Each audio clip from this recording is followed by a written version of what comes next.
Welcome everyone. Welcome everyone to the University of Melbourne. Firstly, I'd like to acknowledge that we meet today on the unceded lands on which we at the university work, learn and live, the Wurundjeri, Wurrung and the Boonwurrung people, and I pay my respects to the elders past and present, and just acknowledge the important contribution that our Indigenous colleagues, as the first engineers and first scientists, make to the Academy. And I extend this respect to all Aboriginal and Torres Strait Islander people here this evening. Hello, welcome. My name's Mark Cassidy. I'm the Dean of the Faculty of Engineering and Information Technology here at the University of Melbourne, and a keen supporter and interest in Net Zero Australia, particularly as you'll probably find out when I start to intervene that I've got a keen interest on design of offshore wind turbines. And so I particularly like talking to my colleagues in Net Zero Australia, because every time I talk to them, they seem to say, we're going to need more offshore wind turbines, so, which is a great thing. So on behalf of the university, the faculty, and the Melbourne Energy Institute, I'd like to welcome everyone to this launch of Net Zero Australia's groundbreaking mobilisation report, How to Make Net Zero Happen. As you'll hear more about today, decarbonisation is a key lever for net zero. Along with our partners at the University of Queensland, Princeton University and the NOUS Group here in Melbourne, we have been working in this field of research for a very long time. We are innovating to drive carbon capture and clean hydrogen technology, use data to build the models which will lay the path to net zero, partnering with industry to make this a national priority, and influencing government policy through our strong relationship at local, state and federal levels. If I can also say welcome to all those people who are online, and I understand we've got over 200 people already online here with us tonight. This is a really, really important study, and it's a result of lots of hard work and very broad consultation across the communities who will benefit from, but also be impacted by, the transition to net zero. And this includes First Nations, farming communities, fossil fuel regions, and low-income household and renters. If technology was the only influencing factor, I expect that the path to net zero would be attainable. But as you all know, and being here tonight, it's not. And there's an opportunity for us here that lies in attracting the investment to build upon the immense pipeline of the large-scale projects that will need to be done, as you'll hear tonight, at an unprecedented rate to get to net zero. They're in solar, onshore wind, batteries, pumped hydro, gas firming and offshore wind, as I've already mentioned. They're all going to need to be part of the mix, and they're all going to need to be greatly accelerated if we're going to achieve this outcome. And I think, and I think you'll probably hear from people tonight with this report that Australia needs to be absolutely bold in this area. It needs to be ambitious, and it needs to have all options on the table if we're going to make this transition. This report, I think I've heard a couple of times, it's a really amazing bit of work. As I said, a lot of hard work. It's a roadmap, but I think it's also a call to action. And I feel like now is really the time for Australia to make this happen. With that, I'm going to hand over to my friend and my colleague, Professor Robin Badham, who's been the chair of the Net Zero Australia Steering Committee. Robin.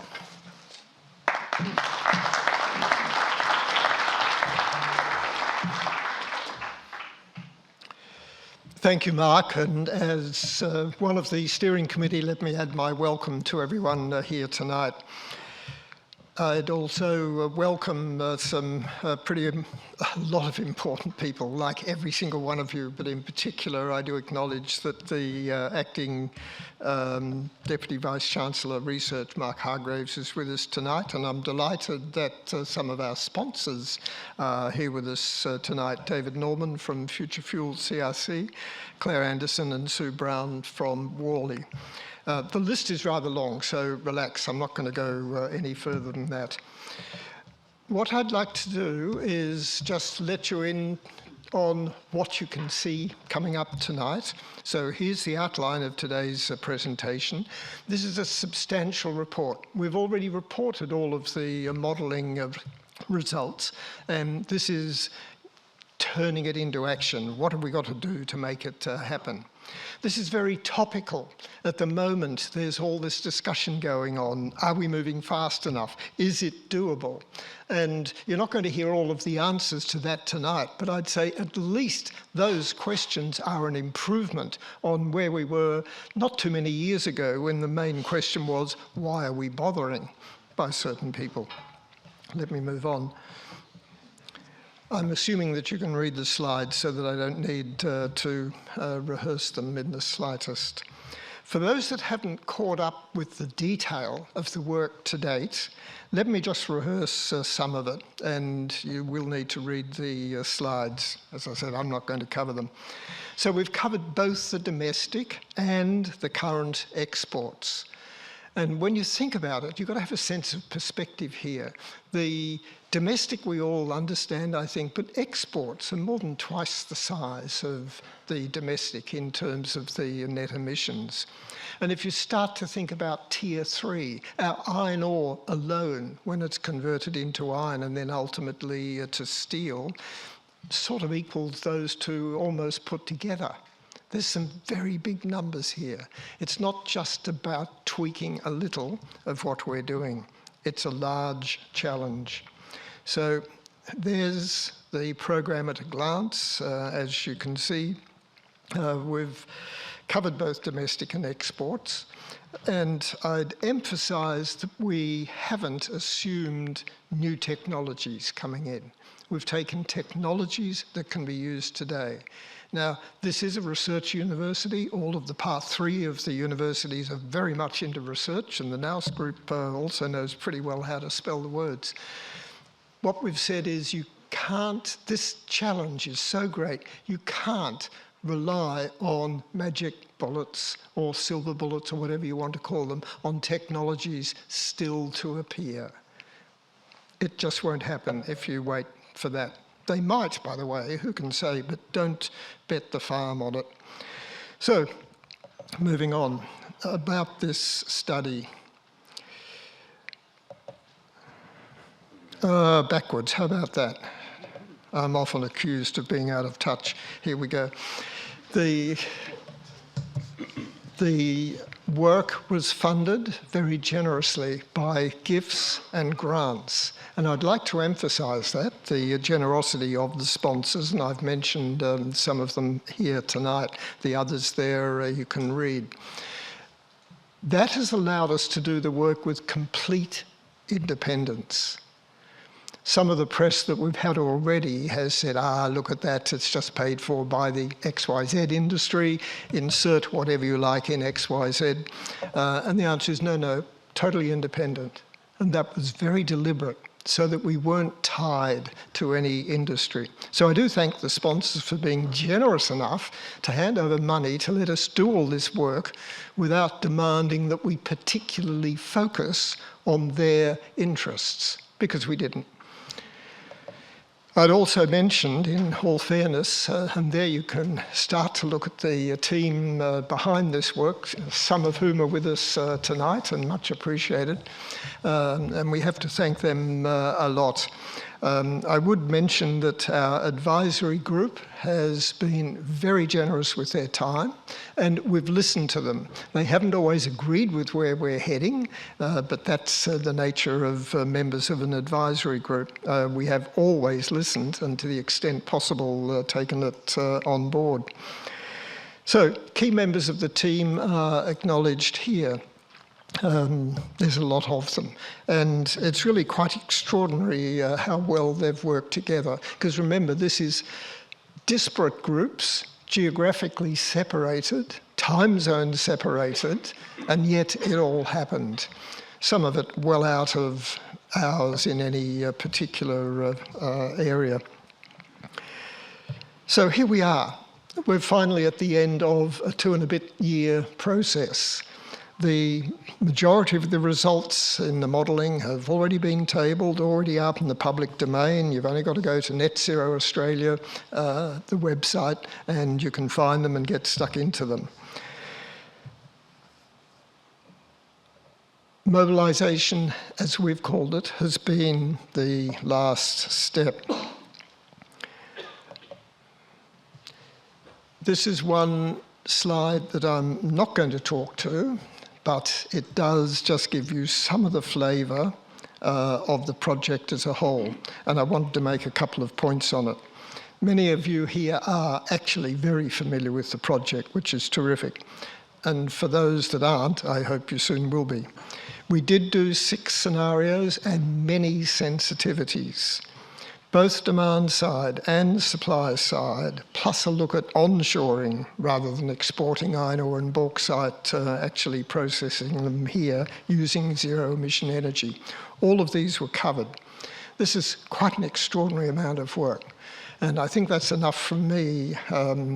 I'll finish by, and it will be my finish for the night, by thanking the team for this. It's been quite an extraordinary effort. Okay, Richard, you're on.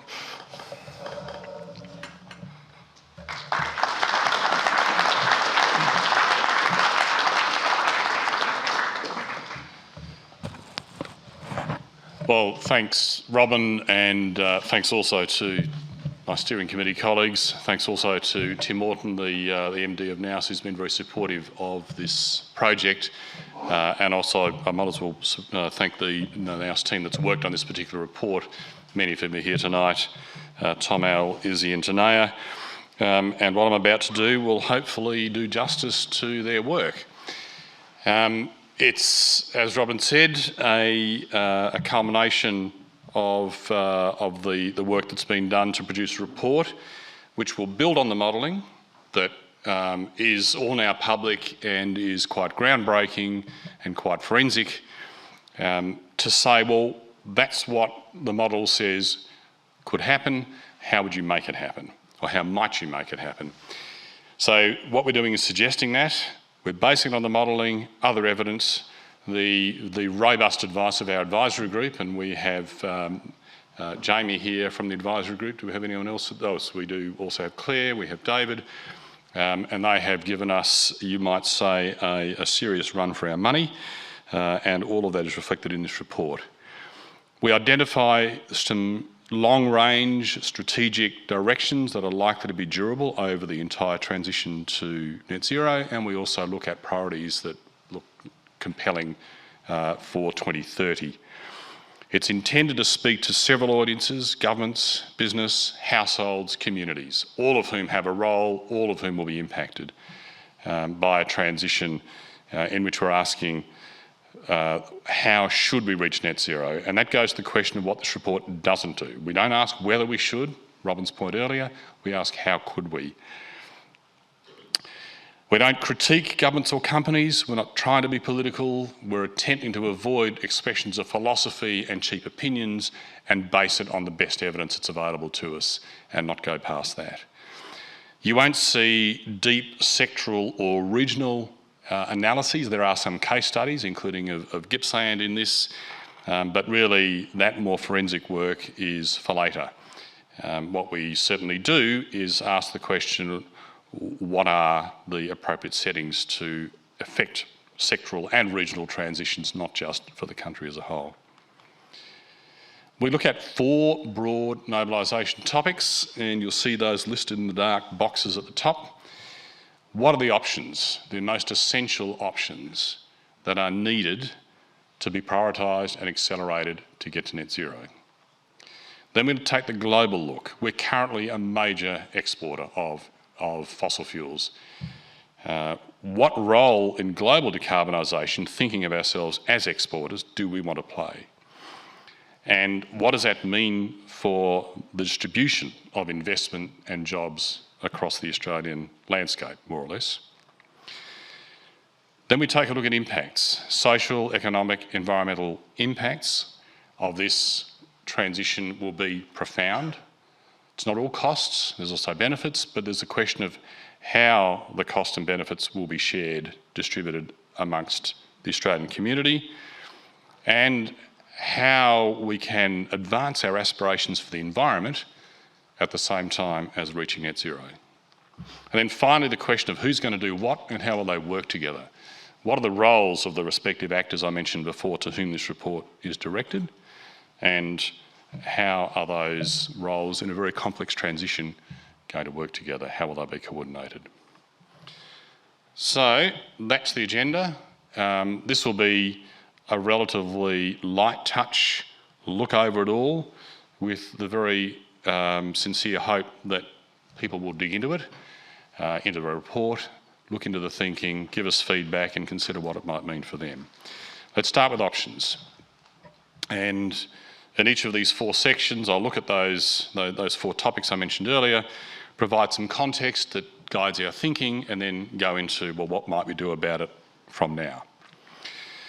On options, the first thing to say is that the modelling is an exceptionally powerful piece of work, but it has to take a punt, a very educated, informed punt, and I'm talking here amongst the research team of brilliant people and brilliant people supporting those brilliant people. They have made a lot of assumptions that sit in that report that you see pictured on the cover, on the slide there, and they're necessarily uncertain. The further we get away from 2023, the more uncertain, of course, they get. Which means that while our results provide valuable insights, they're inherently uncertain. The future won't simply play out the way our modelling suggested it could. And so our plans will change as the future unfolds. Our priorities will change, we will reset our course. The upshot of that is to say that while there are some quite durable conclusions we can draw from the reports across all the scenarios, it would be very costly to eliminate prospective options too early. Because of the uncertainties, because we may have to change course, we need a reasonably full kit bag of possibilities. And as the future plays out, we'll be able to make better decisions about which are more prospective and which are less. So our advice as a starting point on options is that we should accelerate all of those that have the potential to make a large and cost-competitive contribution to achieving net zero. Err on the side of inclusion. What does that mean? There are 3 slides here which go through some of those options, and I will start with this one, which is headlined by renewables. Now, each of our scenarios finds a major role for renewables with transmission and with storage as a package deal to replace coal-fired power, and then in future to electrify other uses of energy. Now, we are all aware the deployment of onshore wind and solar are well underway, but we're behind the modelled rates, and that's what that graph on the right there shows. The black line shows the best we've done in a particular year by way of deployment of capacity, and the coloured bars show you what the modelling says over various timeframes we should be doing. And it's pretty clear that other than for rooftop solar, which is the bright yellow second from the left, that we're well behind the pace that the modelling suggests we need to meet. Obviously, the conclusion you would draw from that is that if it's this important and we're behind, then we have to boost deployment, which is easier said than done, but there are ways that could make a difference. This is not a machine that will respond necessarily quickly to having the accelerator pressed, but the accelerator would need to be pressed to meet the modelling. We canvass in the report various measures to do that. I won't rehearse them now. In fact, I'll be touching on them as we go through. But it's certainly, the important point is it's not one thing. There needs to be quite a package deal, quite an optimised set of interventions that are required on the premise that it won't all be done by the market. Private sector will be absolutely critical. Households will be critical, but governments will also be critical, and I will return to that theme. We did want to say in passing that there's been a debate that will possibly come up tonight, and it's certainly raised by presentations like this, that we have very large interim targets that have been set by various governments, including the federal government, and that has been the subject of some criticism that those targets are unachievable. We have no view on that. It's not something we've researched. We're not here to offer running commentary. As I said before, we're not into the game of being critics of governments or opposition to anyone. Our focus is on the longer run for net zero. We would just observe that targets need mechanisms to build a serious project pipeline. That's one of the findings in the report. A target is one thing, a mechanism to deliver it is something else, and there is, speaking generically, probably a need for more mechanisms. We also would suggest what seems to be obvious but needs to be repeated because the contrary is often implied in the public debate, and that is that coal power station closures really should only occur when a full suite of reliable replacement supplies are already in place. That's not to say privileging coal, it's to say that all of us really want the lights to stay on, the economy to keep functioning. So that's renewables. Let's go to gas-fired generation, which for some people would appear to be incompatible with the idea of net zero. But our modelling showed the need that in fact to get renewables, transmission and storage to play that central role, they need to be backed up by an ultimate, a large last resort fleet of gas-fired generators to safely navigate that transition. If we don't do that, coal exits will be delayed, which is worse for emissions and reliability. And in the longer run, even when the replacements are fully in place, reliability will be compromised by what's called in the business tail risks, very unlikely but quite extended interruptions to the ability of a renewable system and with the storage that's available to meet extended lulls in wind and solar, say in periods of cold weather. So we're saying a very large fleet is needed that uses very little gas. It's not a highly emissions intensive exercise, but it is ultimately the insurance policy. And that drivers need to be put in place because for various reasons, it's very unlikely the market of itself will fully provide the level of investment that the modelling has said would be required. And that includes the infrastructure to provide secure, albeit ultimately low throughput gas supplies for those plants. Let's go to the question of hydrogen.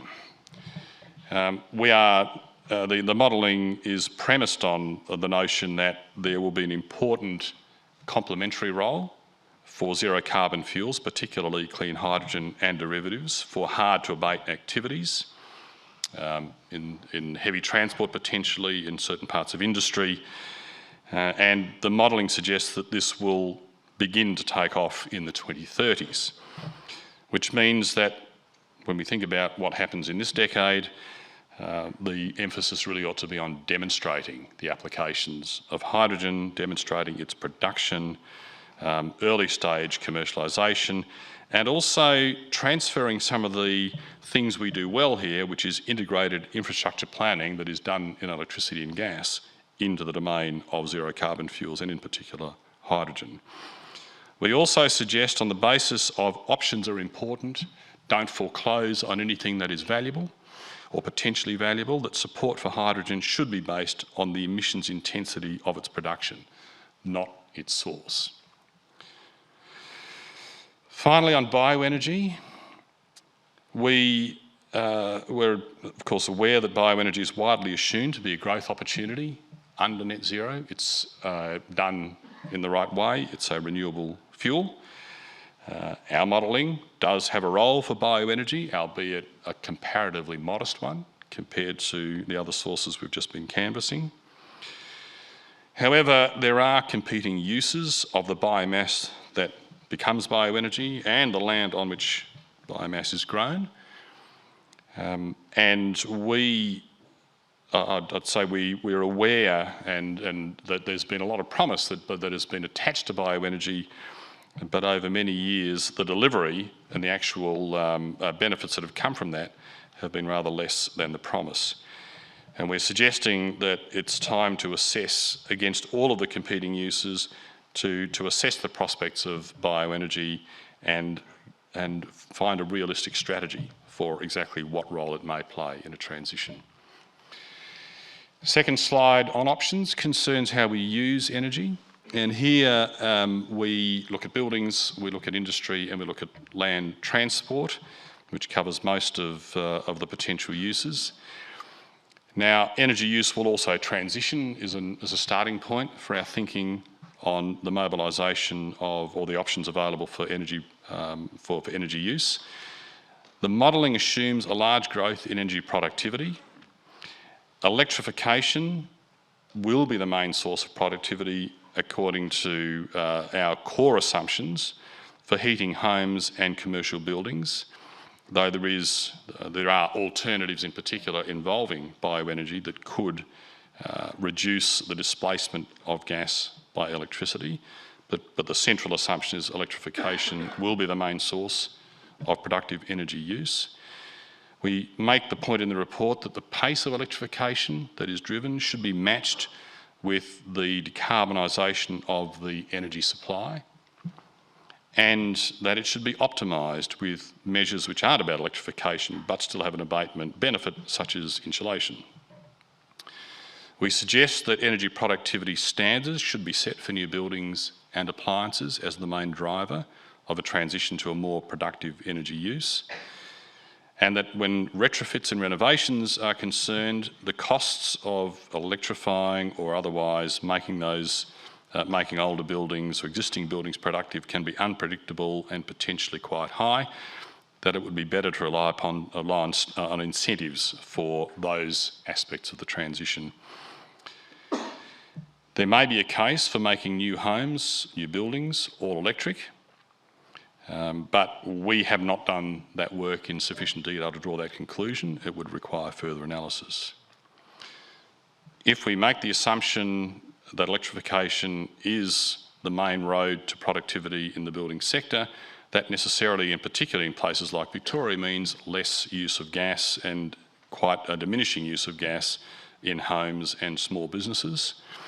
That will result in, if that future plays out, gas distribution businesses losing considerable value, and we've done some modelling of that, which is on the website, and that would lead, I would suggest, to higher prices and then ultimately potentially closures of significant parts of the gas distribution network, which could, of course, result in a disorderly exit with people who still rely upon gas no longer getting supply.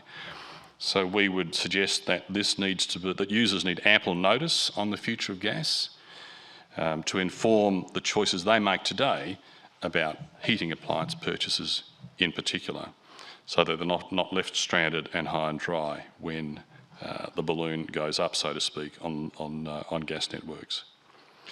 If we move to industry, the decarbonisation of industry, there are various competing or complementary means by which industry might decarbonise, and without going into great detail, broadly that includes electrification, hydrogen and carbon capture and storage, depending on what industries you mean. For the most part, these decarbonisation options for industry are not yet commercially viable, and that means that the 2020s will be a period of demonstration and planning, getting ready for acceleration of the decarbonisation of those sectors in the following decades. And finally, on land transport, decarbonisation of land transport should be accelerated, we suggest in this report. The take-up of what you might call clean cars, as in the application or the achievement of decarbonisation in the light vehicle fleet, needs to be stimulated, and the suggestion we make in the report is that be done with emissions intensity standards, and that policies and regulations and incentives in this area should aim to lower emissions rather than just to support electric vehicles, even though that is clearly a part of the medium to long-term solution. So, for example, smaller vehicles and active transport should also be encouraged.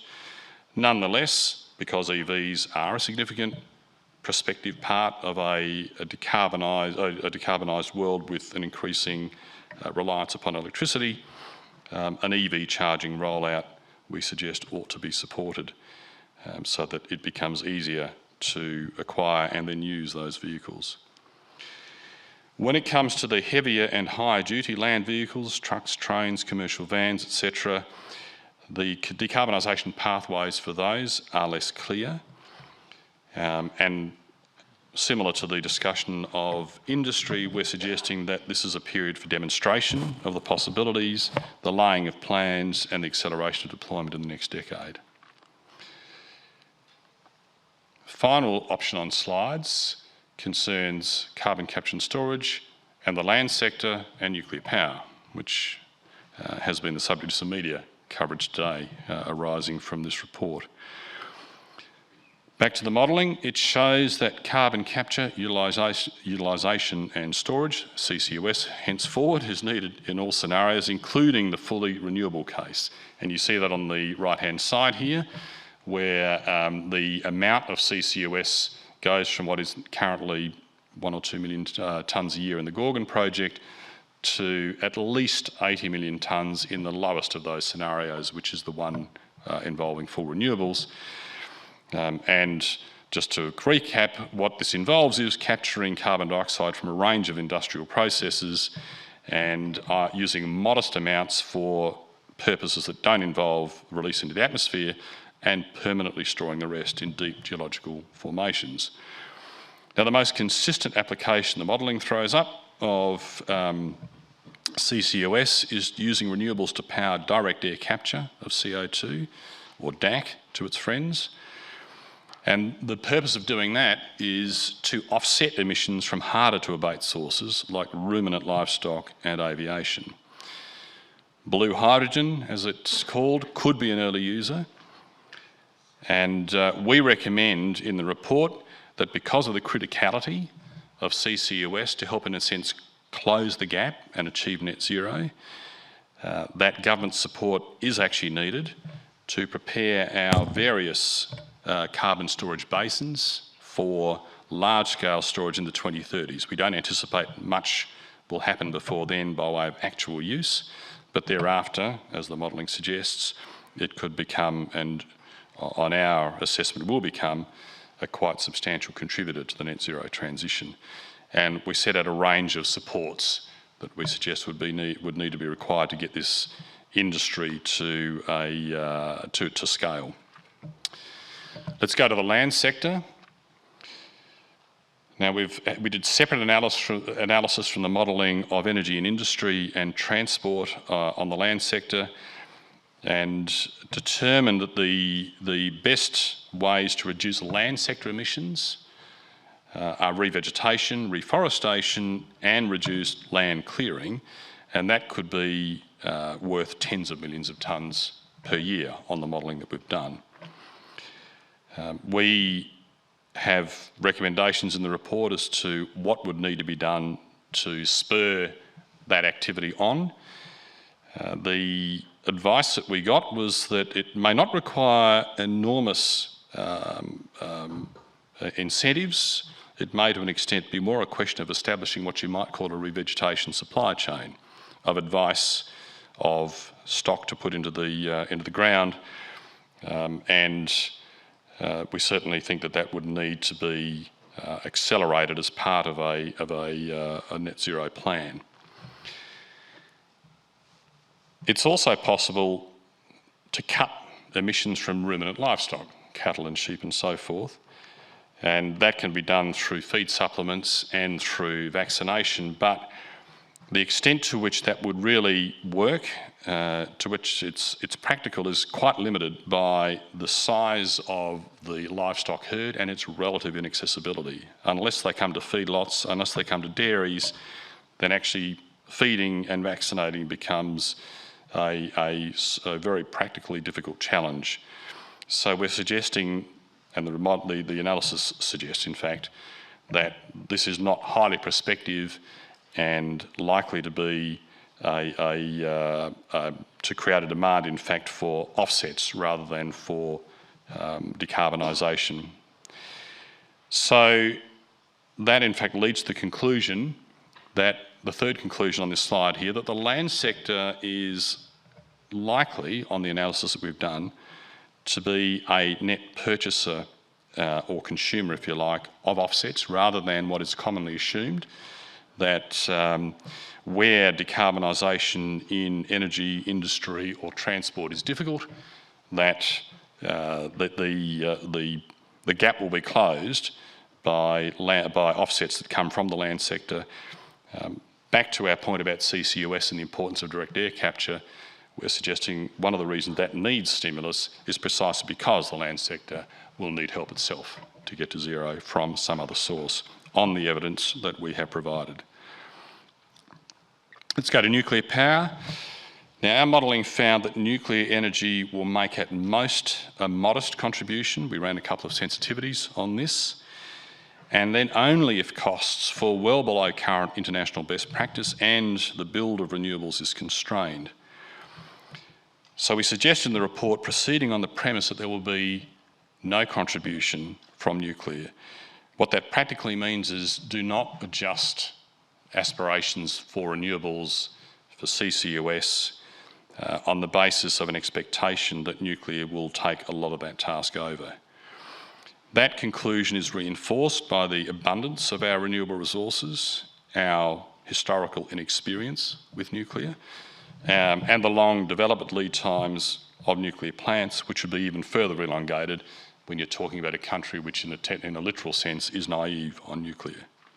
However, we do suggest monitoring international developments in case a rethink is prompted by the way things turn out.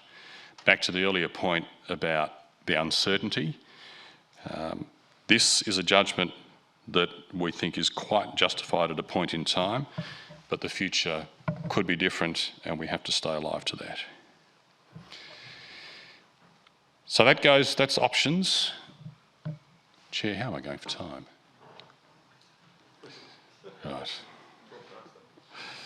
So now we're on to exports, and here we are looking at the global scene, of course. And let's start with the assumption that with a couple of observations to frame this section, which is that Australia has a strategic and self-interest in clean exports to contribute to global decarbonisation as well as get the benefits of trade, and particularly seeing we will lose trade, because phasing out coal and gas exports is an inevitability of a global net zero transition, and yet we will need to do that in a way that supports orderly and just transitions in our fossil fuel regions and in our trading partners' economies. And the logic would be that it is both fair and good for our reputation as a trading partner to guide that transition while at the same time doing it in a way that, as I say, is orderly and just. Now, the transition to net zero exports will be a long one, and having a look at the graph that's there of our onshoring scenario, what you see is a very neat, linear, steady decline of coal exports. That's that big black segment down to 2060, a somewhat more delayed but ultimately a complete phase out of LNG, liquefied natural gas, exports again nice and smooth. It looks smooth on the graph, but the reality will be bumpy. There'll be controversy, there'll be an ongoing debate. And when you think that you've got regions at risk, you've got trading partner relationships at risk, you've got the need to decarbonise, the desire to build up clean exports, this is going to be a very difficult challenge that will demand a lot of skilled management. And we are suggesting, therefore, and Catherine will talk more to this after me, is establishing a clean energy export framework with close engagement with key stakeholders that will include the export sector, the workforces that are part of that industry, the regions they're located in, the trading partners, environmental stakeholders, the entire community, so that we do this piece of guiding to net zero and building our clean export trade in a way that is effective and ultimately manageable for all those affected by it. There is a debate about whether we should be pursuing exports of clean energy or minerals processed with clean energy. The modelling makes clear that to the extent that we take clean hydrogen and we apply it to the processing of our own ores rather than converting the energy for exports, then we gain great efficiencies because there's an enormous efficiency penalty in converting hydrogen for export. So it would make our export sector, our mineral sector, particularly competitive to be doing this onshored processing. But there is still demand for clean energy in countries like Japan that will need it for uses such as transport and other industries that don't involve minerals. So our suggestion is you would necessarily pursue both. This is not a binary choice. Then there's the question of where these export industries will be located. The work we did said that if you assume construction costs for clean energy production are uniform across the country, then pretty well all of the industry, the export hubs, would take advantage of the extraordinary solar endowment of Northern Australia, and they'll all be located there. But the moment you take some account of the fact that that will create a lot of cost, the cost to establish new settlements, to locate people there, to defend those areas, and the sheer distances required over which construction material would need to be transported, we ran a sensitivity analysis which embodied all of those considerations into increased construction costs in the north.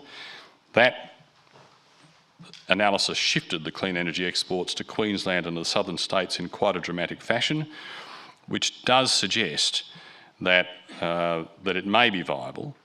This is an early finding, I guess, to locate clean energy production for export closer to our major population centres, and that leads to the possibility that if you've got these clean energy production hubs in Western New South Wales, in central South Australia, in Bass Strait, using offshore wind, and of course in inland Queensland, is it possible then to conceive of using the hydrogen or sending the hydrogen to what are now fossil fuel regions for mineral processing and providing an alternative economic foundation for those otherwise declining regions?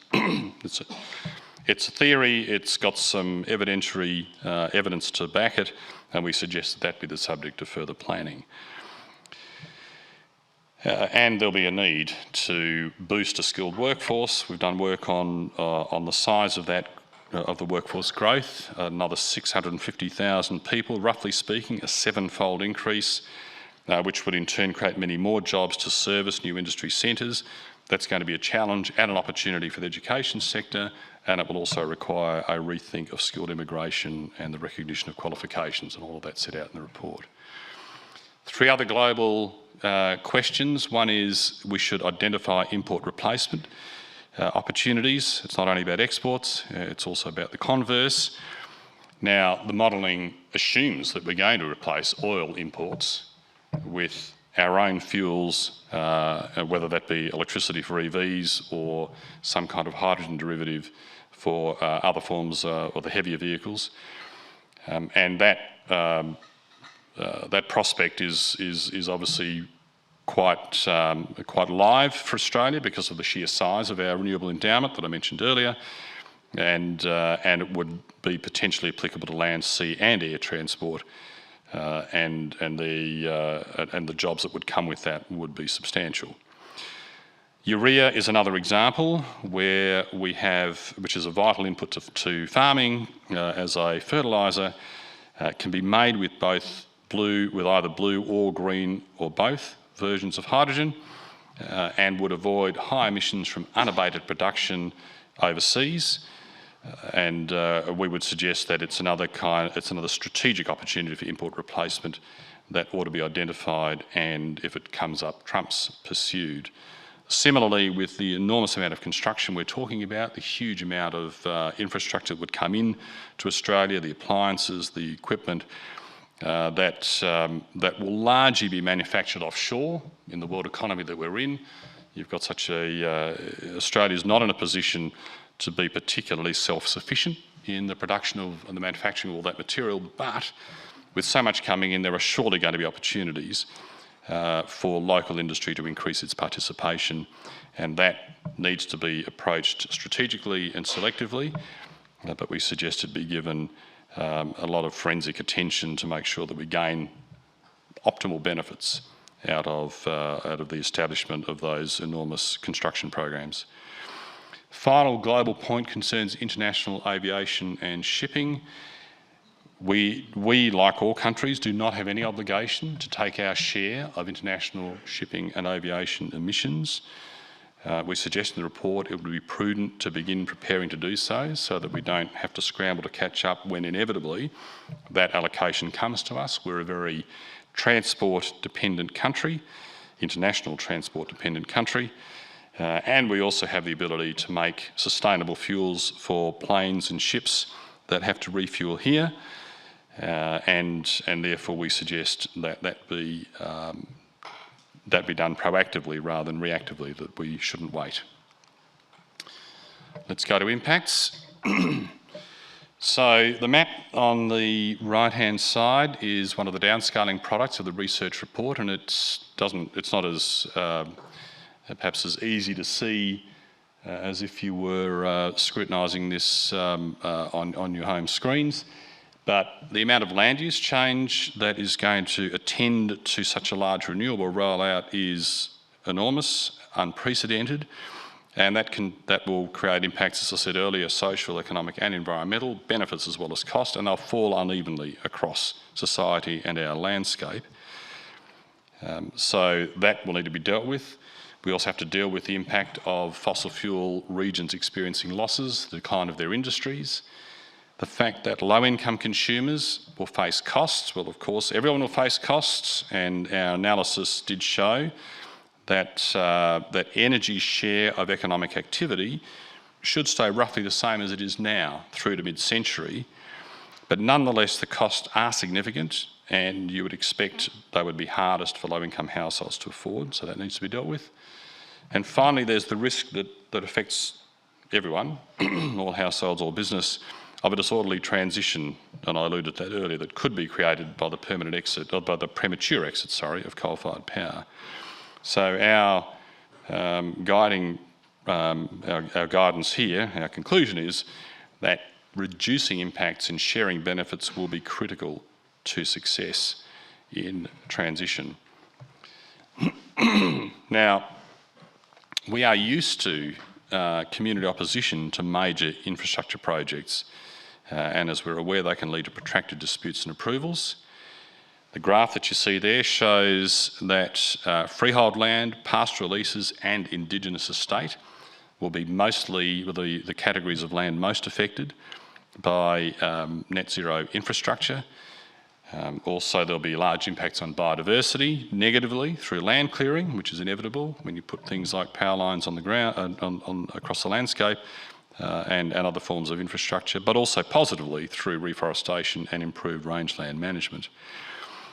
The crux of the reason we're suggesting that benefit sharing is a really crucial part of the transition is that if all of these projects create repeated conflicts with First Nations, with farming communities, with environmental stakeholders, the transition will be impeded.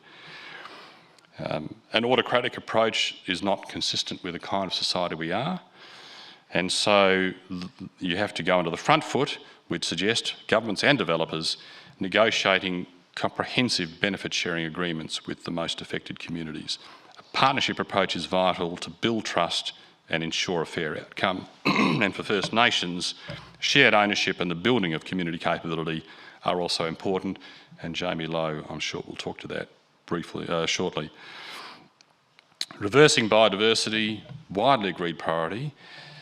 What we're suggesting there is that there are tensions between biodiversity, as I just outlined, and net zero. Yet we need to achieve both net gain in biodiversity and net zero in emissions together. Is an efficient approach there to identify biodiversity zones where you would prioritise its enhancement, renewable energy zones where you would prioritise responsible deployment of infrastructure in a single coordinated planning exercise so that each can go ahead with certainty, with more certainty than they currently have, that they're able to rapidly meet their goals. There's a lot of concern on the last point about planning environmental approvals and the need for those to become much more efficient, and certainly taking an approval process across whole landscapes and zones may be much more compatible with the nature of this transition. We're used to doing that project by project. This is going to be series of interdependent and interconnected projects, and it may be more sensible and efficient to do that in a way which is zone-wide, and maybe that is a solution to improving in the approvals processes. But there'll be no appetite amongst stakeholders for that kind of reform until it's clear that the social and environmental impacts are being very well managed by the proactive approaches I've mentioned earlier. I'm not too far off finished. So I will go to the impact on households and simply make the point that households will need support. The vulnerable households in particular will almost certainly need significant support, and we suggest how that might be done in the report. We also suggest that establishing mechanisms for orderly asset closures is absolutely vital for energy security in the transition, and that decisions on closures of assets that provide essential services can't be made solely at the discretion of private owners. Governments need to find a way to influence those decisions while ensuring that owners are not forced to operate at a loss. Important for coal, may be important for gas distribution, and there may be other categories of assets that will also need such treatment. And then I've already dealt with the importance of anchor industries in fossil fuel regions, including the potential for those to become clean energy, clean mineral production hubs. It's a forming idea, but certainly worth exploring. So finally, to roles and coordination. The context that I'd paint here is that the scale and scope of the net zero investment task is so great that it's inconceivable, to borrow a word from my favourite movie, that can be done otherwise than dominantly by private sector action supplemented by the investments of households. So business will have an enormous role to play in this huge investment program, and households will also have a significant role to play. Despite that, governments will also be crucial. They'll need to do more, and there are several reasons.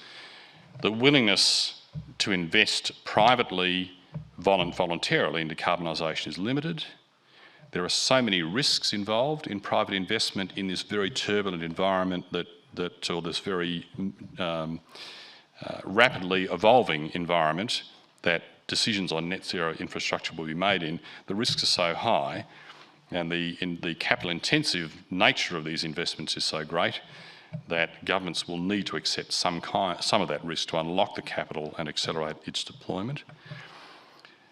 There's also a role for government in coordination, because unlike many developments, there's such interdependencies that we are talking about, often multiple, in more than 10 in some cases, major projects, mega projects that all need to come together at the right time in the right place just to replace one coal-fired power station. That is going to require coordination. The only conceivable party that can do that is some manifestation of government. And then finally, there's the question of allocating the costs of decarbonisation to taxpayers, consumers, and even sometimes to shareholders. That will be complex, contested, and it's what governments do, though we do not canvass solutions to that in this report. The transition will be a long one. It will require sustained commitment across political and economic cycles. We're talking about maybe 9 federal elections between now and 2050. 8 or so state elections on 4-year fixed-term cycles. The transition will be, and so how, by the way, what I should have said is how continuity and contestability of policy, and we will need both, will be optimised by a political class across that very long journey is a question that needs to be answered by them. It's quite a challenge, and it's not one that we've ever faced before. It's if you like, a 30-year, you could call it a 30-year crisis. I don't like the crisis language, but it's a very, very long journey, and we have to exhibit a sustained commitment throughout. Now, this transition will be pervasive, its impacts will be uneven, and its management will be complex. Maintaining community confidence will be a huge challenge for governments and for business. It's been emphasised to us that building public trust is vital to success, and that takes me to my last slide. Trust can only be built with engagement, with care and transparency, we would assert. A decarbonisation program needs the trust to be built, as I've just been saying, but we can't wait for that to happen before we embark on it. It's already underway. So, in many ways, the decarbonisation program will be the vehicle that will build the trust that the decarbonisation program itself actually needs. And that is an idea that was put into our heads by our advisory group, and it immediately engaged our interest, and we think it's a vital pillar of the role, particularly of government and business in effecting this transition. A couple of other quick points here is, and I've made these points already, I won't dwell on them. We talk about methods by which investment can be reasonably de-risked and accelerated. There's a menu of options sitting in the report. They apply to a greater or lesser degree to different settings and to different jurisdictions. We would say that the job is so large that governments are going to need extraordinary increases or significant increases, quite substantial increases, in the skills that they apply to this task and just the number of people and resources they put to it as well. This is an area where skimping on public sector capacity would ultimately be very bad for the transition, but it's got to be the right kind of capacity, the right kind of skills. I said at the beginning that the transition has many uncertainties and that it won't play out as our modelling expects. We'll learn many lessons as we go, and we should change course as the evidence suggests. So we will need to comprehensively monitor and report our progress and adapt our plans, and to do that openly and inclusively, because getting to net zero is a task for us all, and that comprehensive tracking and reporting and adapting to progress is something certainly that we as a net zero team are interested in considering for future work. That's the end of it. Online now is the report on mobilisation, that picture on the left there, adding to the many reports on modelling that you see, including all of our data, all on our website and all available for you to scrutinise, to learn from, to critique and to give us feedback on, and we certainly hope you do that. Thank you very much.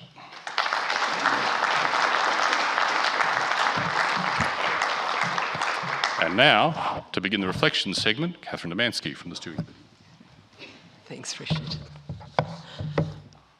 I'm a little bit shorter than Richard is, so let me just make a few adjustments.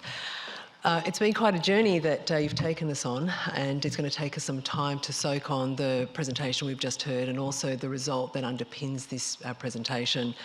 We need to take what's most relevant to us and then drive that forward. I have the pleasure of running the reflection section, and so perhaps just a bit of a change of pace. So we've seen that the path to decarbonisation has many touch points across Australia. And you've heard us mention that we've consulted with a diverse group of advisors across the term of the project as part of the advisory group to get their frank comments on our work. And we listened, we considered their feedback, but actually formed our own view. And we had some fairly robust conversations, both within the advisory group and within the steer code, to actually make sure that we were comfortable with the independence of the project and what we were bringing into that. So the Net Zero Australia results are ours. They don't purport to represent any position other than our own. But tonight, we're fortunate to have some voices other than Net Zero team speak this evening, members of the advisory group who can provide their direct feedback on their Net Zero Australia project and their reflections on what getting to net zero means to them and their cohort. So this is a senior group of leaders from the National Native Title Council, the Australian Conservation Foundation, St Vincent de Paul and Minderoo Foundation, who have generously agreed to participate tonight, both in person and by video. It speaks to the level of attention being given to the net zero transition across the whole of our nation. To kick things off though, and because I have the clicker and the microphone, and I'm going the wrong way, I'd like to spend a few minutes providing some reflections on the global context to Australia's decarbonisation journey, building on Richard's comments before. And I'm going to start off by saying that Australia is not an island in global decarbonisation. It has a role to play in providing both clean energy and clean commodities to the world. And I'd like to take each of those in turn. Clean energy. Our trading partners need access to secure, reliable supplies of energy for their economies and to support their own transitions in the same way that we do. Energy security is a key to global stability, and recent events have shown that price shocks and disruptions that can happen when energy security is impacted. Close trading relationships will improve Australia's access to technology and also to the capital that we need for both the domestic and export decarbonisation. These relationships provide a constructive avenue as well for Australia to influence other countries towards transition. Phasing out fossil fuel exports needs to be done smoothly as existing contracts come to an end. But there needs to be sufficient clean energy supplies available to take the place of the fossil fuels as both we and our partners phase down to net zero. However, this phasing needs to be balanced to ensure that the approach does not delay domestic and international action to produce and use decarbonised energy. Companies taking a business as usual approach in relation to fossil fuel exports will find it increasingly difficult. The Australian government may come under public pressure to regulate fossil fuel exports to spur importers to decarbonise. There are currently no conditions on the use of exported coal and LNG, unlike, for example, uranium. In parallel, financial disclosure obligations are ratcheting up the pressure on companies, moving them away from business as usual. Treasury is developing the climate-related financial disclosure framework and with a consultation paper released in June. The proposals in that paper include companies needing to have transparent transition pathways with a move to quantitative metrics, not just qualitative statements. Scope 1, 2 and 3 emissions are going to be in the frame. And for large companies, some of these obligations will cut in financial year 2025, which is not far away. Turning to clean commodities, Australia has a competitive advantage in supplying clean commodities, green steel, green alumina, nickel, given our rich endowment of minerals and abundant renewable energy. But we're competing in a global marketplace with other suppliers such as the Middle East, North Africa, Chile, Indonesia. We've seen from our work that onshoring of clean commodities requires less capital and has a smaller footprint, 40% we show. But it actually depends on our partners wanting the products that we can offer. And it also means that in their own economies, they'll need to phase down parts of their industrial complexes with all of the uncertainties and issues that come with that. So how do we build on our existing trading relationships and transition to net zero, both domestically and internationally, in a deliberate, strategic way? Call it a framework, call it a policy, call it opportunity framing, a constructive and deliberate approach which aligns export with net zero goals as well as broader foreign policy and trade goals to support a smooth phase out of fossil fuel exports is preferable to unilateral action. With that, I'll finish up on exports and now I'll hand over to Jamie Lowe, who is the CEO of the National Native Title Council, for his reflection.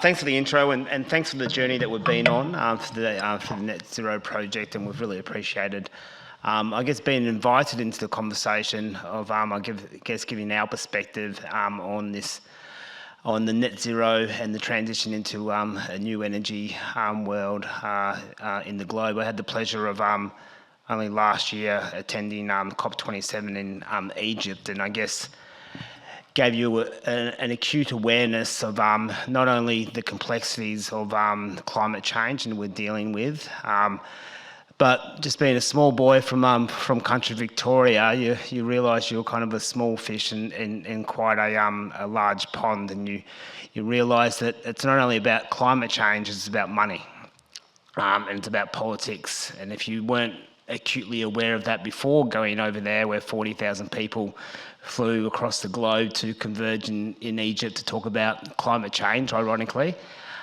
you left that place being acutely aware of what the actual complexities of the climate change conundrum is presenting us as a nation, and more so as a globe as well. Over there, we had the pleasure, of course, talking to other First Nations groups and having caucusing events on a daily basis to talk about how First Nations people across the globe are being affected by climate change in all different facets, whether it be our land being used for renewable energy projects such as wind farms and turbines, solar projects, you know, even in Australia here at the moment on the border of New South Wales, border of WA and South Australia, one of the biggest solar projects on the planet is being spoken about. On my country down the road, on the Jamara country, huge offshore wind turbines are being presented. So we're dealing with the complexity of moving through the transition and being supportive of this new energy market, but also trying to protect our rights and interests at the same time. Not only that, holes are still being dug in our earth to create, you know, these this infrastructure, copper, etc. These rare earth minerals. We know that I think it's about 80% of Indigenous land across the globe, and so we're dealing with the complexity of not only, you know, our heritage sites being preserved through this as well, but also understanding that these precious metals need to be extracted out of the earth so we can actually get to this point of net zero. And the research and the project that we've gone through gave us an acute understanding of what it looks like here and our role that we need to play here in Australia. So what does a just transition look like for First Nations people? And I guess one of the other things over in Egypt, and, you know, talking to our brothers and sisters up there in the Torres Strait, and them dealing with climate change on a real-time basis when their literal homes are actually getting, with the rising sea levels, they're seeing this in real time. And a lot of the conversation over there with the First Nations people, it's particularly of the Pacific Islands, about, you know, the First Nations being climate change refugees. So we are dealing with quite a complex issue. And I guess, you know, it's unprecedented times where we had to collaborate on unprecedented issues.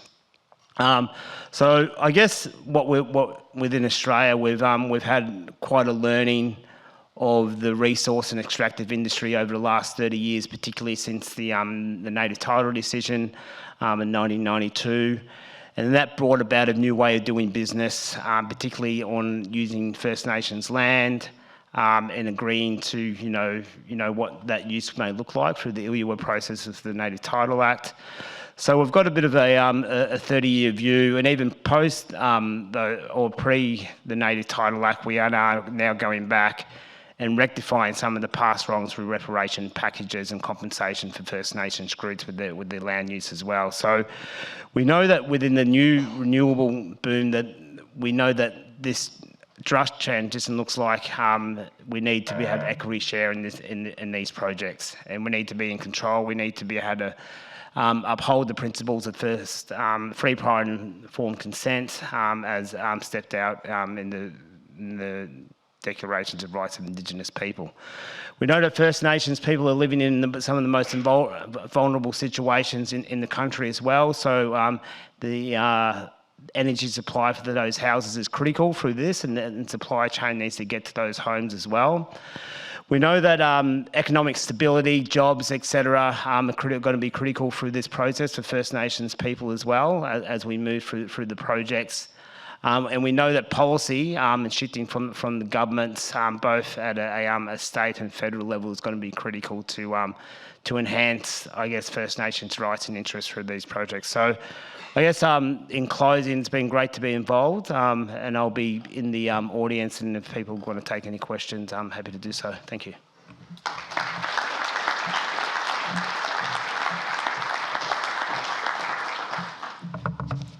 Thanks very much, Jamie. Next we have Kelly O'Shaughnessy speaking to us from the Australian Conservation Foundation, and she's provided us with a video.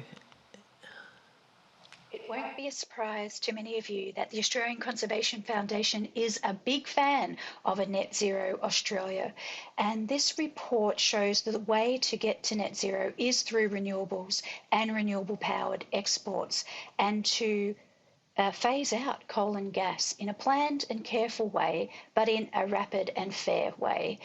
The report also shows how important it is to achieve net zero and a nature positive Australia, because we can only solve climate change by protecting nature, both those things are so important to the future of our nation.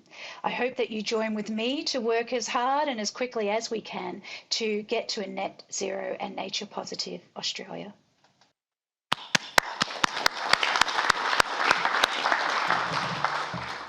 Very kind words from Kelly. Next we have Gavin Duffy, who is Manager of Policy and Research from St Vincent de Paul, who will speak to us about supporting low-income consumers. Net Zero Australia has done significant amount of work in this space, and of particular interest and concern to the St Vincent de Paul Society is to ensure that we have a fair and equitable transition to net zero. This report lifts up a number of themes and areas where equity and a fair transition can be enhanced. Firstly, social licence. Themes in here include how do we deal with changes in land use? How do we deal with biodiversity? How do we deal with ownership and equity with First Nations people? And how do we have supports for local communities? Of particular concern for our organisation are provisions and supports for low-income households and other vulnerable groups. In here, they've highlighted supports and incentives for landlords, so tenants will be brought along for the journey, and other foundations and framings need to be considered, including equitable cost allocations and appropriate and targeted concessions and supports. That was meant to be that way. Thank you very much, Gavin. It was to make sure that you're on your toes. Look, last we have Louise Olney, who's speaking from the Minderoo Foundation. She's the Director of Building Communities, and she'll talk to us about a just transition. Good evening. I'm Louise Olney, and I have had the pleasure of being one of Minderoo Foundation's representatives on the Net Zero Advisory Group over the last 2 years. I acknowledge I'm coming to you from beautiful Wajak, Noongar.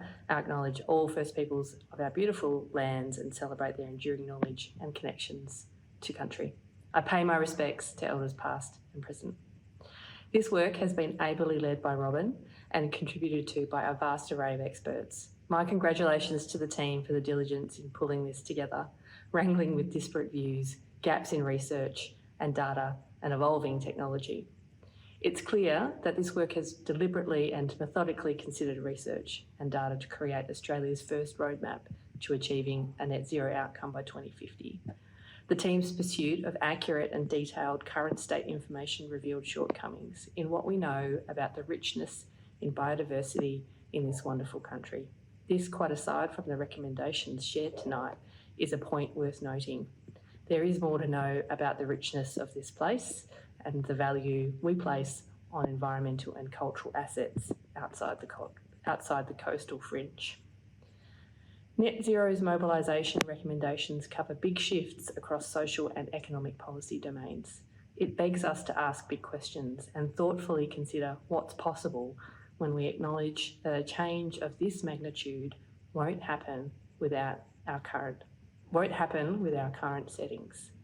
Couple this with the opportunity these shifts have to address or exacerbate the disparity and, labelling it bluntly, poverty and disadvantage we have here, it seems we can either make it better on purpose or deliberately or inactively make it worse. What I'm talking about here is the opportunity to apply principles of a just transition. I'd particularly like to call this out in the context of recommendations for low-income and vulnerable households. Our affordable and social housing stock in Australia is older and less efficient. These homes are often more expensive to run. As pointed out in the findings, 4 in 5 households don't have enough cash savings for full electrification. Higher fossil fuel energy costs driven by decreasing demand places incredible burden on those that can afford it least. Setting a higher bar for building standards means we are future-proofing our housing stock and offering increased affordability and amenity for tenants and residents. Increasing use of green energy and efficient products and practices build scale that benefits the whole building sector. I'm excited by the platform of change that this report creates and look forward to an enthusiastic consideration of national action. Thank you to Robin and the team.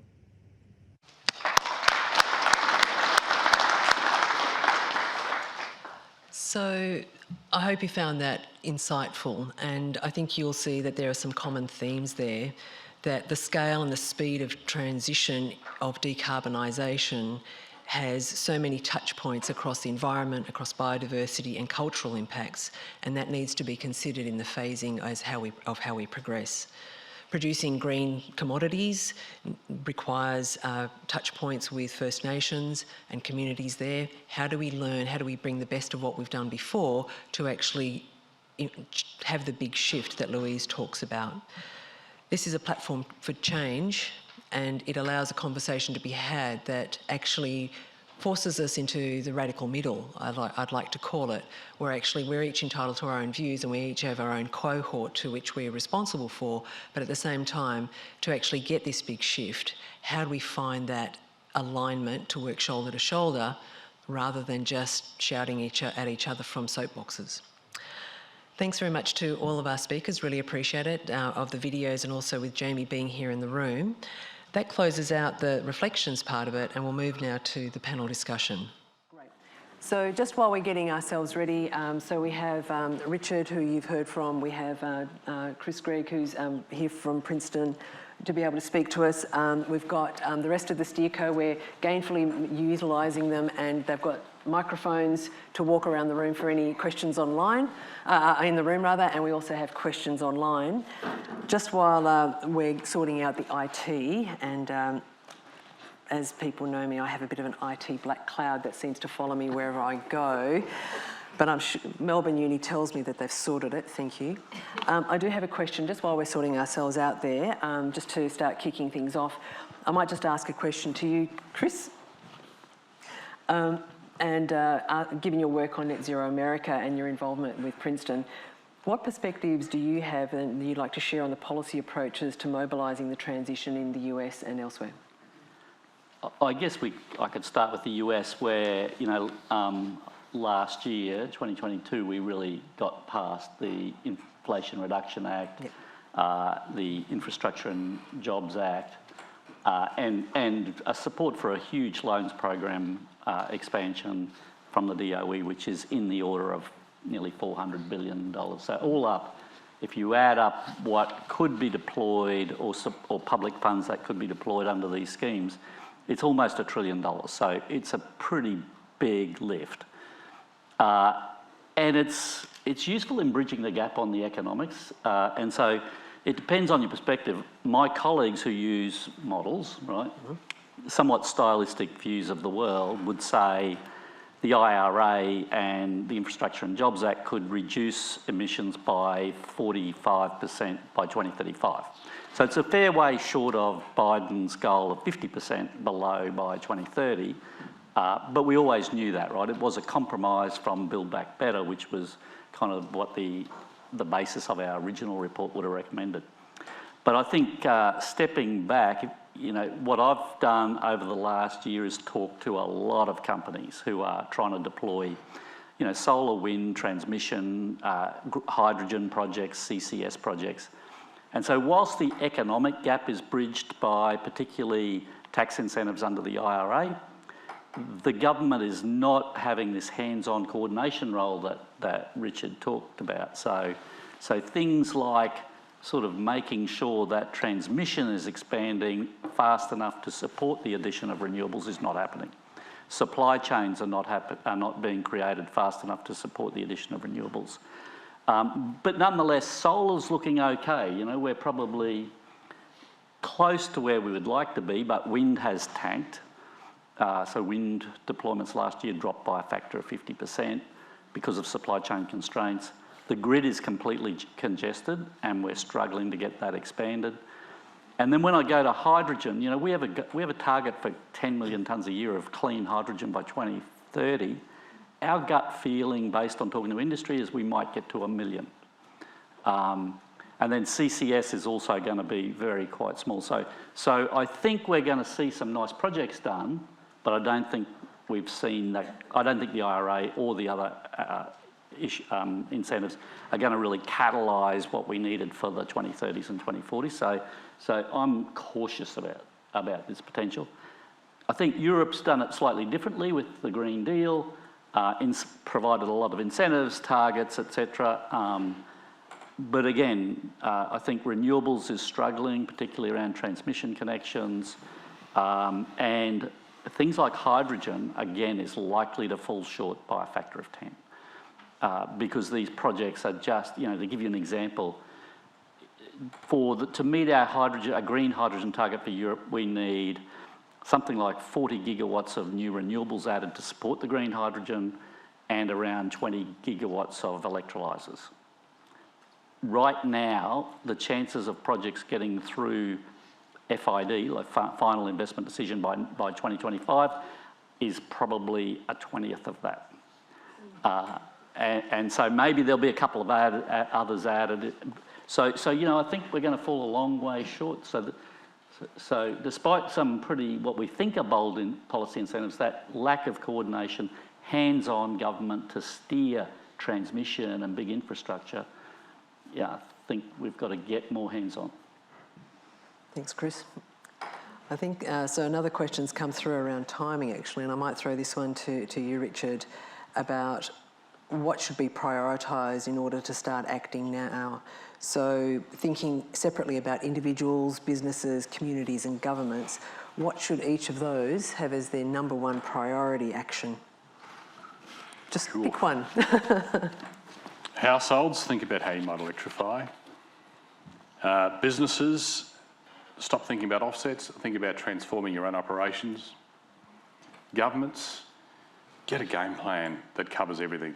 And I'm not suggesting that none do, but that's a general, and throw serious money at the functions of coordinating, planning, delivering incentives, and getting that ball rolling. Communities, think about what you want to host infrastructure. Go from a reactive mindset to a what can we get from this that's a reasonable mindset. It's going to happen, it should happen, be part of it. There's 4 for you. Thank you. We've got a question now that actually is about electrification and households. And I might actually throw this one to Michael Breer just to make sure that, he's on point. So I guess in electrification, we see that as a key pillar. What's the key incentive options to accelerate the electrification of households? Well, golly, the incentive, Richard mentioned electrification, insulation, pretty important, especially in old homes and less energy efficient. So electrification is a bunch of stuff. Getting rid of your gas heater, getting rid of your gas cooker, replacing those things with electric equivalents. But there's real heterogeneity in housing stock, particularly in this state.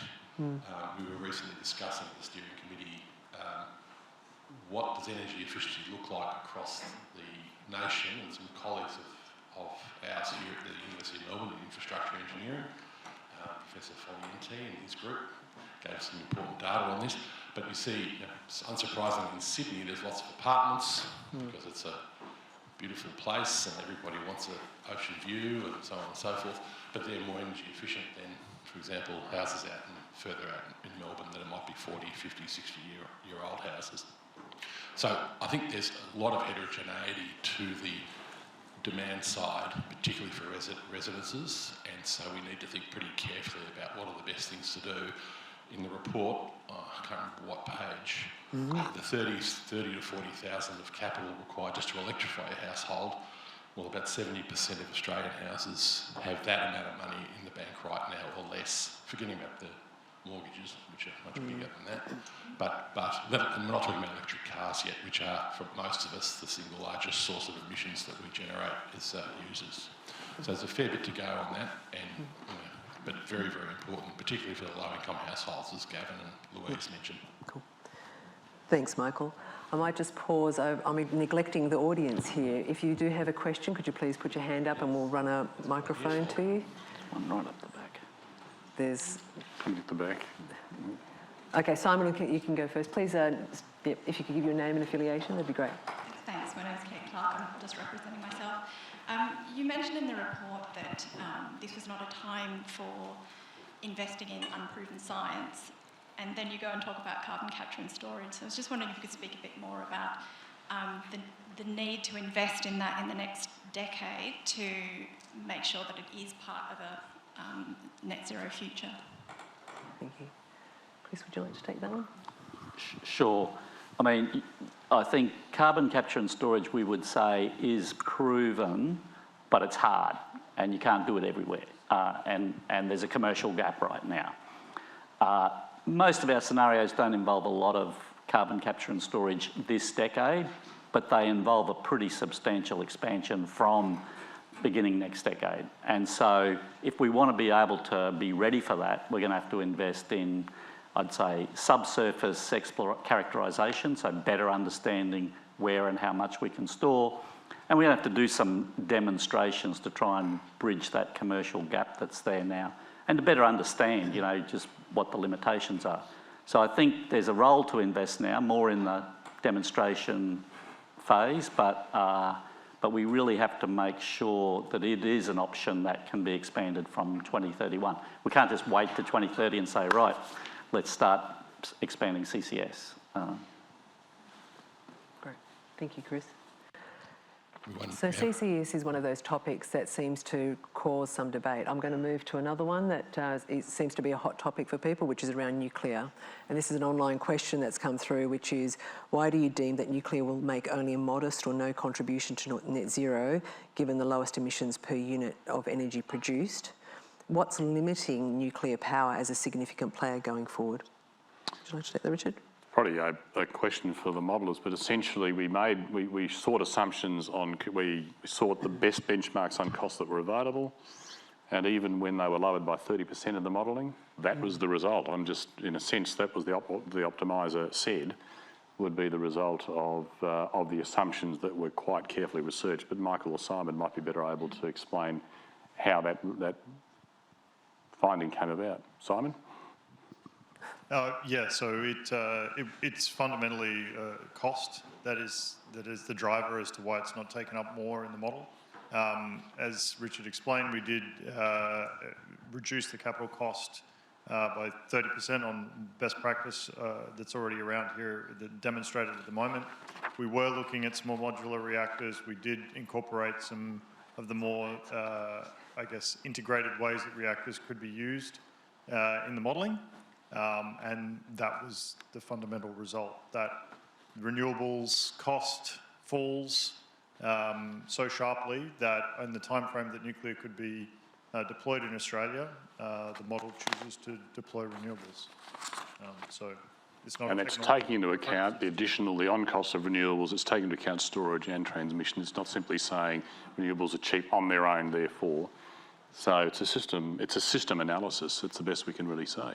Yeah, having said that, it was done in parallel with a scenario that has 1 billion tonnes a year of CCS and not, quite significant deployments of renewables. If either of those is not possible, then nuclear would have showed up at a bigger role. Yeah. Great. We've got another question in the room. Thanks, Michael. Thanks, Kath. Hi, this is Zoe, representing myself. So, as a landowner, coming from a farming background, you mentioned that livestock producers should take on carbon offset taxes and that sort of thing. Shouldn't that go to the consumer? I mean, putting that straight onto livestock producers, you're kind of singling out a whole community. Yeah, I'm just wondering on that. The same with biosecurity, I guess, from government. They're also sort of pushing tax directly onto producers. So we thought we'd leave livestock emissions essentially alone. So no, we didn't suggest that there would be an imposition of any kind of methane tax, so to speak, on livestock producers, simply because the gains would be comparatively modest. And that therefore you put more attention to areas that look more prospective, which is essentially building up carbon in vegetation through various means. And so no, don't fear, there's not about to be a cow tax, at least according to our recommendations. I might just build on that actually. So unlike the safeguard mechanism, which looks at the largest emitters in Australia, where there is actually a mechanism to decrease emissions, there's nothing there for the agricultural sector yet. I mean, it's more of a carrot where the offsets that can be produced in the agricultural sector can be, sold off to other companies, for example. But there is a trend now towards having clean products and actually consumers paying a premium for those clean products. So fundamentally it'll be the consumers that pay for it, and it actually is good business. So in that instance, it's not so much offsets that the big companies are looking at, big agricultural companies, it's actually insets. How do they make their product clean and green and therefore command that premium? So that's probably just the perspective I'd add to that one.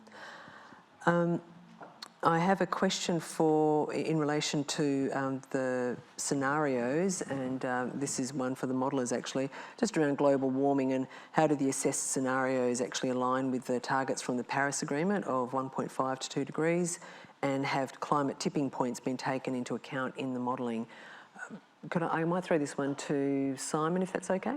Yep. Sure.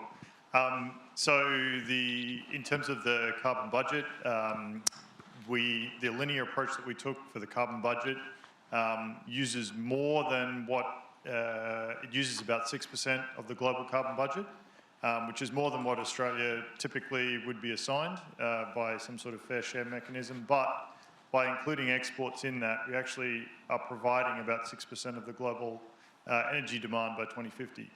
So it's about a like-for-like comparison there. In terms of the global tipping points and so we did include some modelling, climate modelling around an increase in hot days, decrease in cold days into the energy demand numbers. But in terms of global tipping points, no, that was outside the scope of what we did.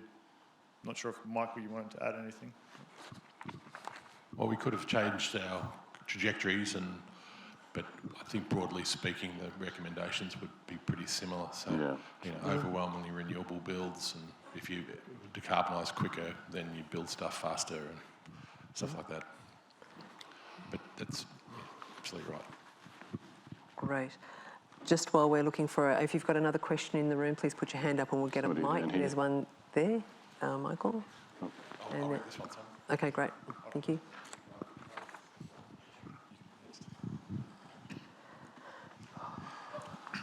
My name is Michael Aston, a retired professor.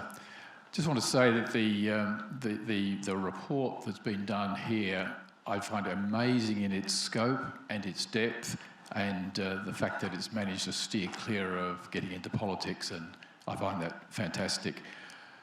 That said, I'm not in agreement with some of the comments that have been made about nuclear energy. I think Richard Bolt said nuclear would have a modest role. I'm looking at the scale of 1 to 3 decades. I have to disagree. Politically, small modular reactors are now the incoming wave within the EU. 16 countries led by France now form a pro-nuclear bloc, operating or planning to use nuclear-powered energy supplies.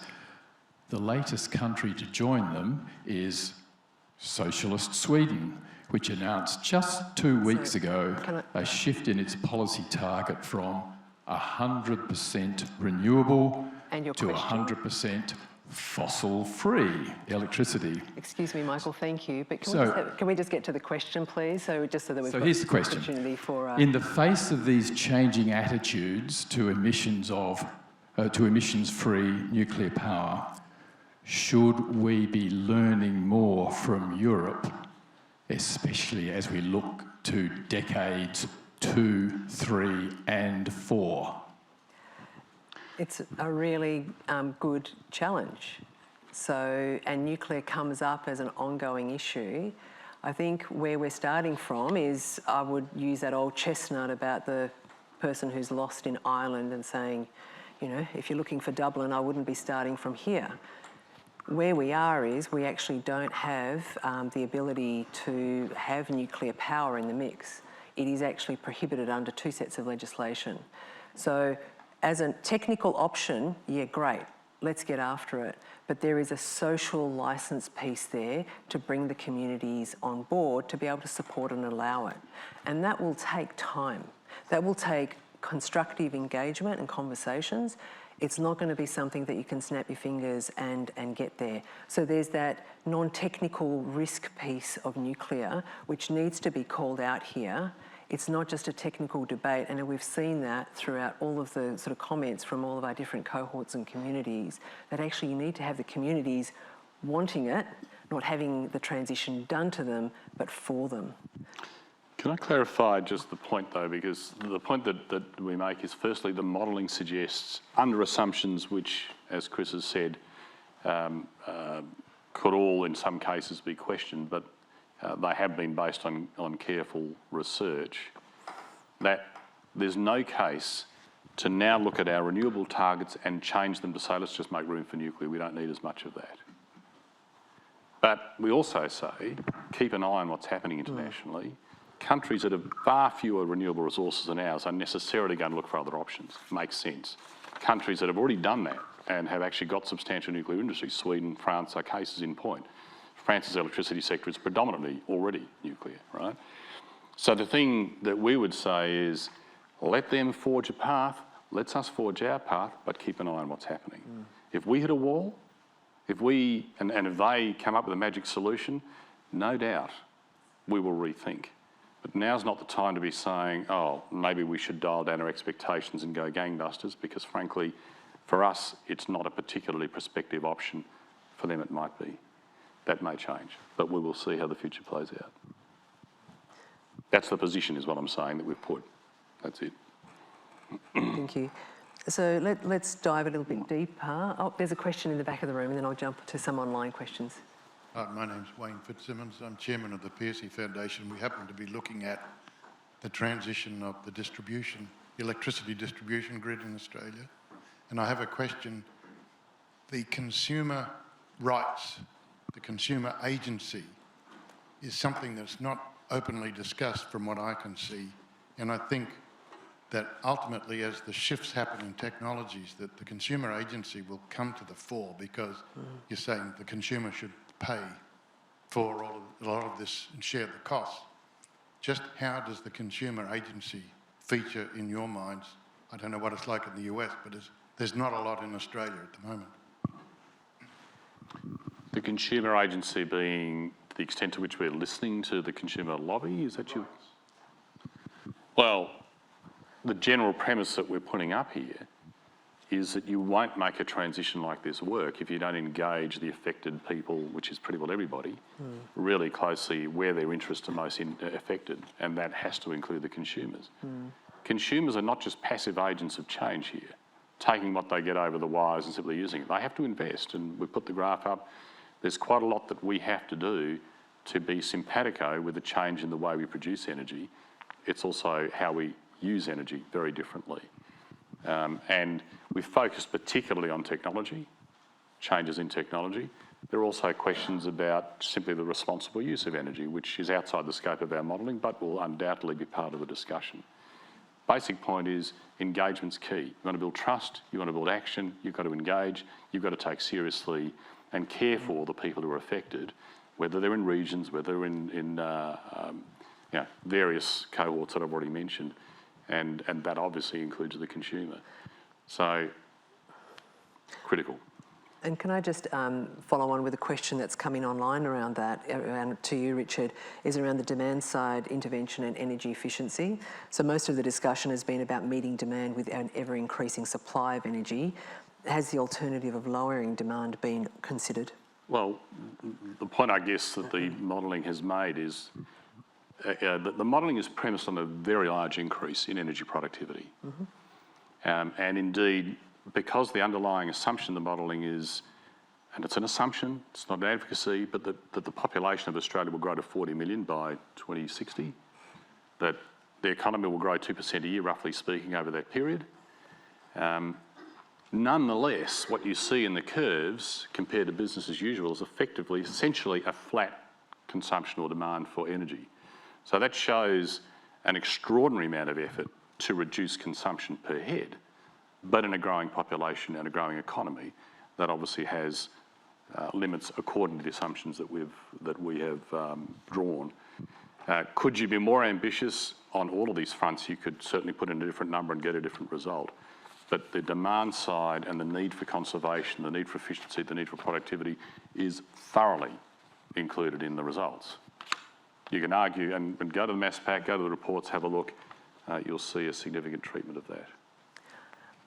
I'll just take the question that's in the audience, and I'll just conscious of time. We might have one more question in the room and maybe one online, but and then I'll hand over to Michael.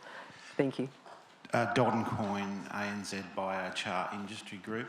I was the ARENA Bioenergy Roadmap in 2021 identified bioenergy as being 47% of Australia's renewable energy.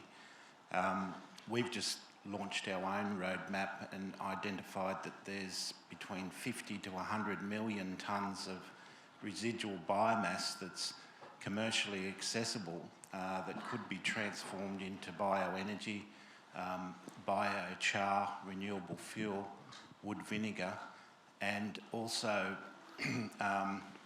there is production of metallurgic char, which can replace metallurgic coal.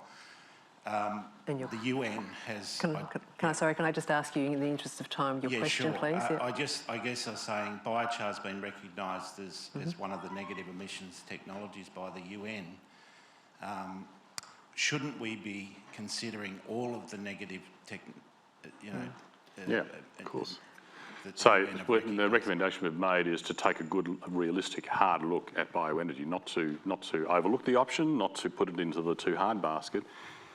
Simply the point I'd make is that I've been running energy policy functions in various ways for a very long time, and this is one that is always promised but hasn't scaled.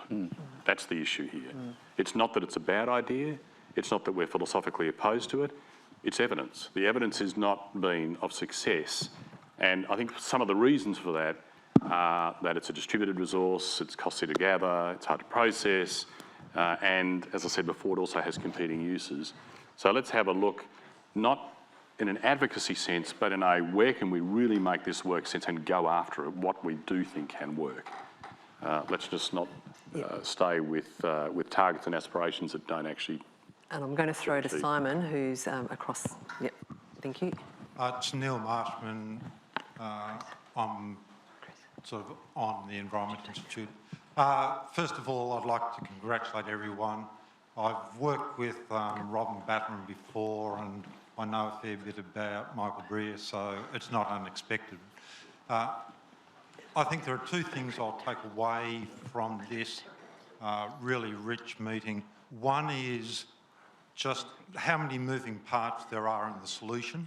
The second one is that there's a real glad bag of solutions that are required, or sort of that we've heard about today.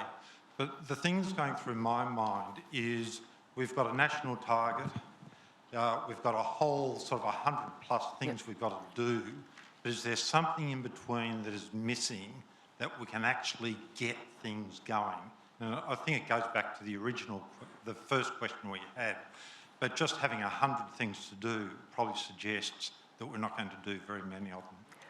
Can I just suggest, okay, I'm going to take that, and you make a very good point, and you could frame it as everything everywhere all at once to be a bit cute, but actually the time for critiquing scenarios, analyses and whatnot is over. We actually need to get some traction. We need to get after these projects, and we've shown that there's a lot of commonality. And with that, once you start to get that momentum, you'll start to build the trust, you'll start to bring communities on board.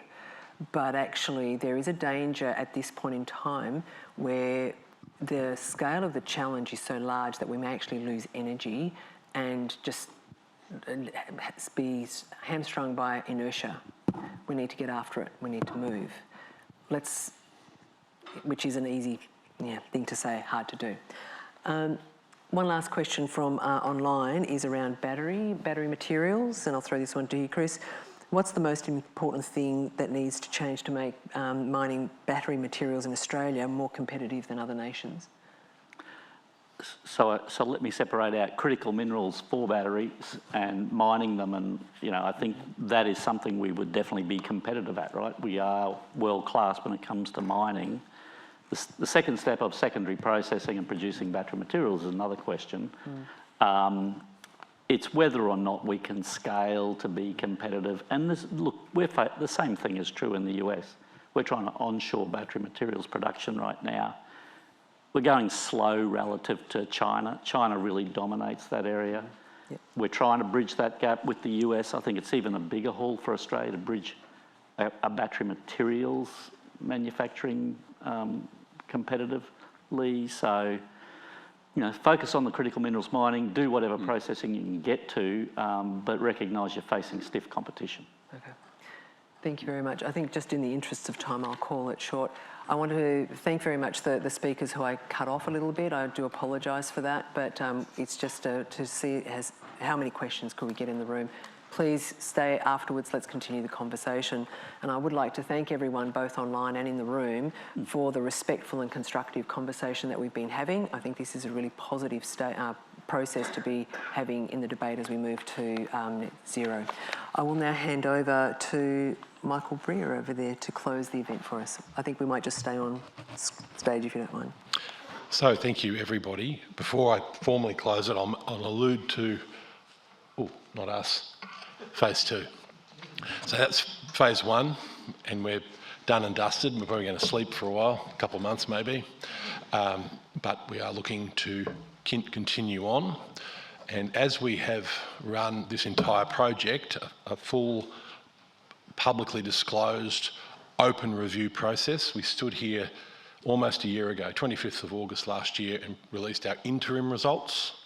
We put all input assumptions, all methods, all results online 11 months ago, 10 and a half months ago, and asked you all to provide us with feedback via the website, which is live again tonight. We ask you to continue to provide that feedback, as we did on the 19th of April when we did our final modelling report at the University of Queensland and again tonight. So please continue to engage with us, because we want to learn as much as we can and we want to improve our modelling as much as we can. Phase 2, more modelling, whatever, great, keeps scientists and engineers employed, that's, I suppose, good. But action, impacts on different communities, benefits to different communities, these are of course very important things. So we will be shifting our focus. We're not saying goodbye to modelling, but we will be shifting our focus in phase 2 to think about other things as well. And we certainly welcome that kind of feedback. What sort of things should we be prioritising? So please do so. But thank you all this evening for coming along. Thanks to our advisory group for all of your advice throughout the project. The project is better, tangibly, clearly, because of our advisory group. So thank you very much, sincerely, on behalf of the whole steering committee. Also, thanks to our sponsors. We wouldn't have done anything without sponsorship. And finally, I'd like to thank the younger, better, stronger, faster team than the steering committee, the 30, 40 odd people who did all the work. They were all fantastic, particularly in the last month or so, the employees of NAUS, who were doing a lot of this heavy lifting, and of course the university staff as well, but particularly in the lead up to the modelling report. So thank you to all the workers. And finally, one particular person tonight who made tonight happen more than any of us logistically is Franca Tamaris in particular. So thank you, Franca. But thanks, everybody.